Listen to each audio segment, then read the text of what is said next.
यहाँ विराजमान ब्रह्मांड की संपूर्ण जड़ और चेतन शक्तियां मैं शिवलिंग शिव साधक काका आपको नमन करता हूं तथा मेरे आत्म स्वरूप शिव स्वरूप हे श्रोता भगवान, आप सभी को हरिओम नमः शिवाय।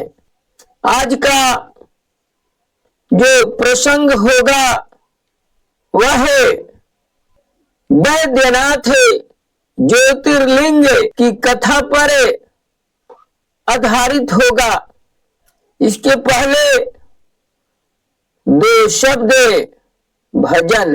सुनो जी बन गई बैजू नदान, विष्णु जी बने गई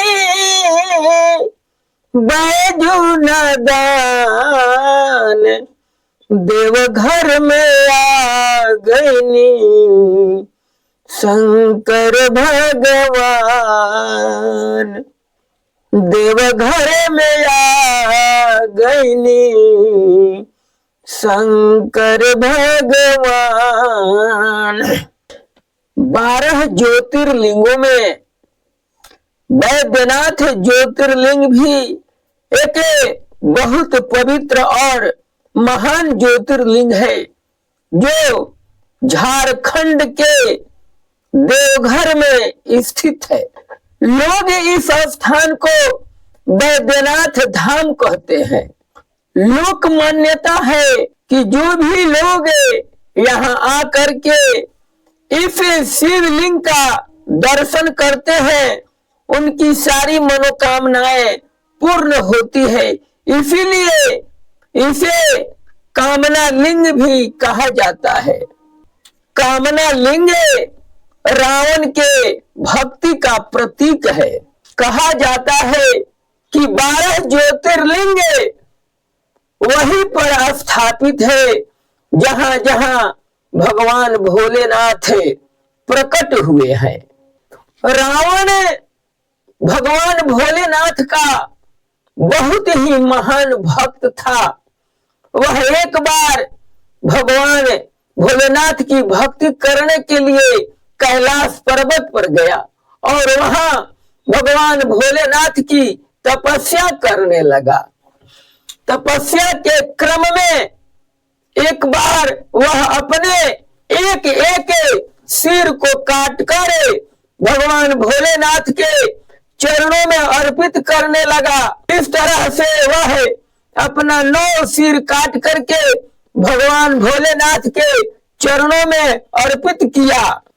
जब 10वां सिर काट करके भगवान भोलेनाथ के शिवलिंग पर अर्पित करने लगा, उसी समय भगवान भोलेनाथ वहां प्रकट हो गए और रावण से बोले, रावण मैं तुम्हारी भक्ति पर बहुत खुश हूं, जो इच्छा हो मुझसे वरदान स्वरूप प्राप्त कर लो। रावण तो चाहता था कि मैं इस शिवलिंग को लेकर के लंका चला जाऊं, इसलिए उसने कहा प्रभु मुझे कामना लिंग चाहिए। भगवान भोलेनाथ रावण की वाणी सुन करके स्वीकार किए, ठीक है रावण, मैं तुझे कामना लिंग प्रदान करूंगा, लेकिन एक शर्त है।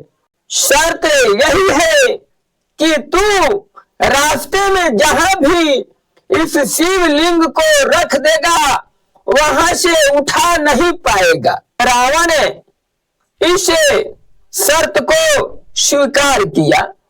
भगवान शिव की यह वाणी सुन करके सारे देवता और देवी चिंतित हो गए। अब क्या होगा? भगवान भोलेनाथ तो रावण को वचन दे दिए। अब रावण इनके शिवलिंग को लेकर के लंका चला जाएगा। आपस में सभी देवताओं ने विचार विमर्श किए कि इसके निदान का अब क्या उपाय निकाला जाए। आपस में सारे देवी देवता यही निष्कर्ष निकाले कि इसके लिए हम लोगों को विष्णु जी के पास चलना होगा। सभी देवता और देवी मिलकर भगवान विष्णु के पास गए। भगवान विष्णु से सारी विचार रखे। भगवान विष्णु मुस्कुरा करके बोले, हे देवताओं, चिंता करने की कोई बात नहीं है। आप सभी अपने अपने स्थान को जाएं।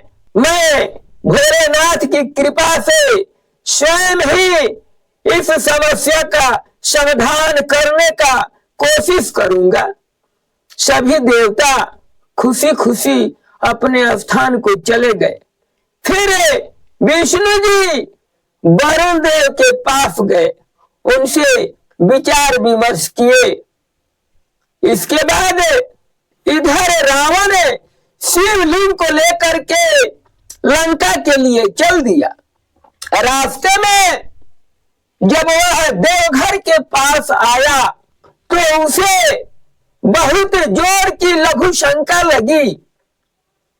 रावण घबराया कि अब मैं क्या करूं, लेकिन यह तो वरुण देव की कृपा थी। वरुण देव की कृपा से इसकी लघु शंका बहुत तेज हो गई और रावण अंदर अंदर बहुत बेचैन हो गया। फिर वहां भगवान विष्णु प्रकट हुए और दूर से ही रावण को देखने लगे। देख करके मुस्कुराए और फिर वहां अपना रूप बदल दिए। भगवान विष्णु अपना रूप बदल करके एक बहुत सुंदर ही ग्वाला का रूप धारण किए, जिनका नाम बैजू कहा गया। बैजू रूप में भगवान विष्णु जी रावण के अगल बगल में आकर टहलने लगे। रावण देखा यह ग्वाला इधर क्या कर रहा है। रावण पूछा, सुनो भाई, कौन हो तुम, क्या नाम है तुम्हारा? वह बोले, मैं बैजू हूं, मेरा नाम बैजू ग्वाला है, लोग मुझे बैजू बैजू कहते हैं। यह सुनकर के रावण कहा, मेरे इस शिवलिंग को कुछ क्षण के लिए पकड़े रहो, मुझे बहुत जोर की लघु शंका लगी है। बैजू बोला, मैं इस शिवलिंग को अधिक समय तक नहीं पकड़ के रह सकता हूं, इसलिए जितना जल्दी हो सके आप लघु शंका करके चले आइए। रावण कहा, अच्छी बात है, पकड़ो इसे। रावण लघु शंका करने के लिए बैठ गया। इधर वरुण देव की कृपा से रावण की लघु शंका समाप्त ही नहीं होती। वह लगातार लघु शंका करता रहा और इधर बैजू उस भगवान भोलेनाथ के शिवलिंग को लेकर के खड़ा रहा और अंत में चिल्लाया, रावण, मैं इस शिवलिंग के वजन को बर्दाश्त नहीं कर सकता हूं, इसलिए तुम जल्दी आओ। रावण बोला, ठीक है बैजू, थोड़े क्षण के लिए और रुक जा, मैं जल्दी आता हूं। लेकिन रावण की लघु शंका समाप्त नहीं हुआ और भगवान विष्णु उसे बैजू रूप में मुस्कुराते हुए उस शिवलिंग को वहीं पर स्थापित कर दिए। उसी समय से इस स्थान का नाम बैद्यनाथ धाम पड़ा। इसे रावणेश्वर धाम भी कहते हैं। रावण के जाने के बाद सभी देवता ऋषि मुनि इस शिवलिंग की पूजा बड़े ही खुशी पूर्वक किए।